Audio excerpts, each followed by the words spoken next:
In today's video, I'm going to teach you how to delete a message in Slack, whether you've sent a typo, posted in the wrong channel, or simply decided to retract a message. Being able to delete your message is a handy skill. Let's dive right in and show you exactly how you can do this easily and efficiently. First, make sure you are logged into your Slack workspace. If you're not already there, open up your web browser or the Slack app on your device and sign in.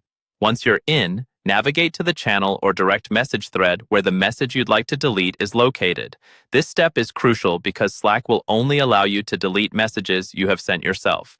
Now that you're in the correct channel or thread, it's time to locate the message you want to remove. Take your time to scroll through the conversation and find the specific message. Found it? Great! The next step is to hover your mouse over that particular message.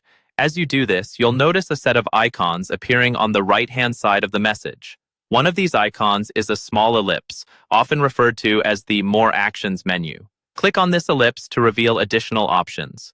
Clicking on the ellipse brings up a menu. Here, look for the option labeled Delete Message. Selecting this option will prompt Slack to ask for confirmation, ensuring that you truly want to remove the message.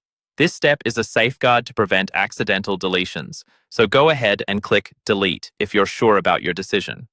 Once confirmed, Slack will quickly remove the message from the channel or thread. At this point, it is important to note that not all traces of the message disappear entirely. Depending on your workspace's settings, members might still see a notice indicating that a message was deleted.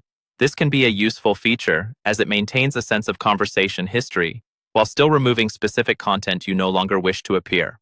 And there you have it. You've successfully deleted a message in Slack.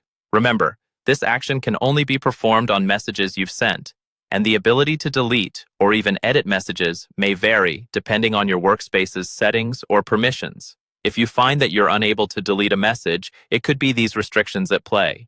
Before we wrap up, here's a quick tip. If your goal is to quickly rectify a typo or any small error, consider using the edit function instead of deleting the message. Simply click on the Edit Message option from that same More Actions menu, make the necessary changes, and save it. Hopefully, this guide has made you more confident in managing your messages within Slack. Remember, communicating effectively also means knowing how to withdraw messages when needed. Thank you for watching, and see you in the next video.